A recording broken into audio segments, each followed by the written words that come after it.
You're walking alone at night and you think you're going back to your safe place, but you just crossed into the vegan realm.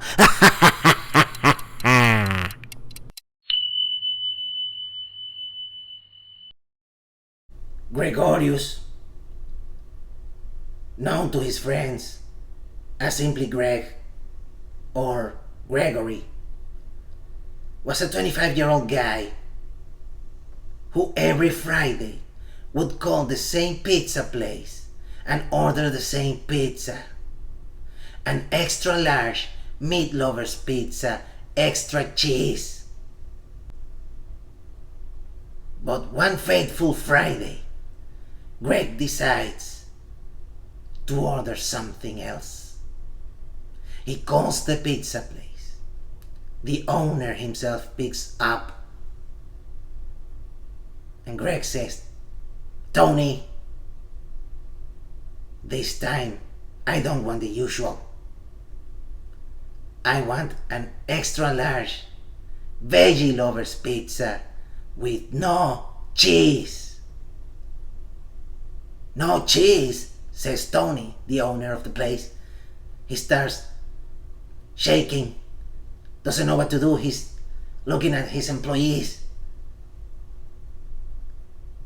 And then he goes, "Could you repeat that?" and puts the call on speaker. And Greg goes, "I said I want an extra large veggie lovers, no cheese."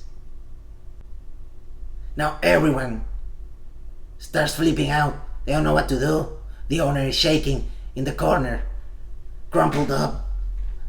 Then some guy starts doing backflip in the background. Some others are like pulling her hair out. They don't know what to do.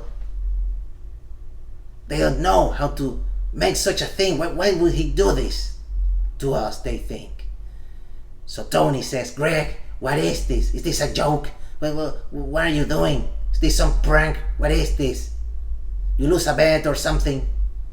And Greg goes, "No, Tony. You want to know what happened? I went vegan."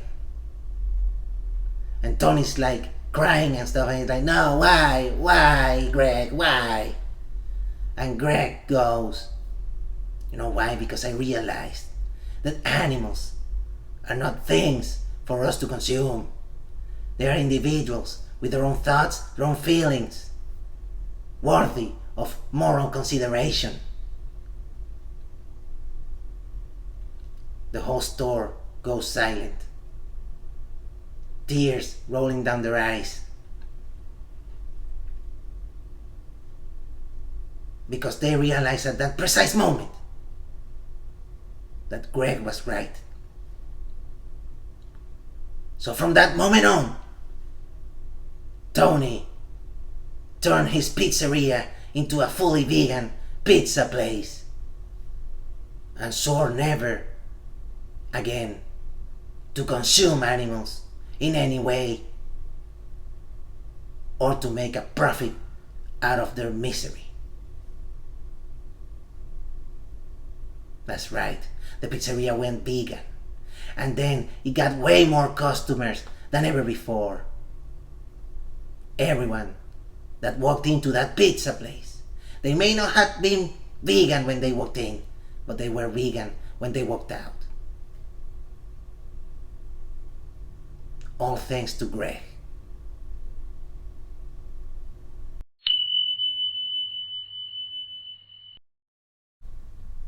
A 45-year-old businessman is running late for work. He's rushing down the street to catch the bus.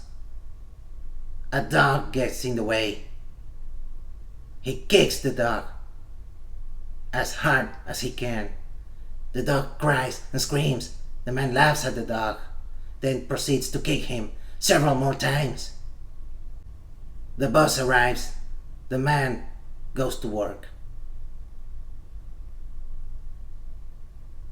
Come nighttime, the man returns from work, starts heading back home, when a group of thugs assault him. They beat him up, He falls to the ground. Now they kick him really hard, several times. It's like 5 or 4 of them, I don't know. They kick him. He starts bleeding. They break his ribs. They take his wallet, his phone, his suitcase, his shoes. He can't move. He can barely breathe. And then the dog, the same dog from that very same morning, walks up to the guy, now on the floor. The dog gets near his face, lifts one of his hind legs, and yes, he urinates on the guy's face. And then the dog says, next time it's gonna be a different fluid. And then the dog says, and next time it's gonna be number 2. And then the dog says, and next time I'll get my revenge doggy style. Ah!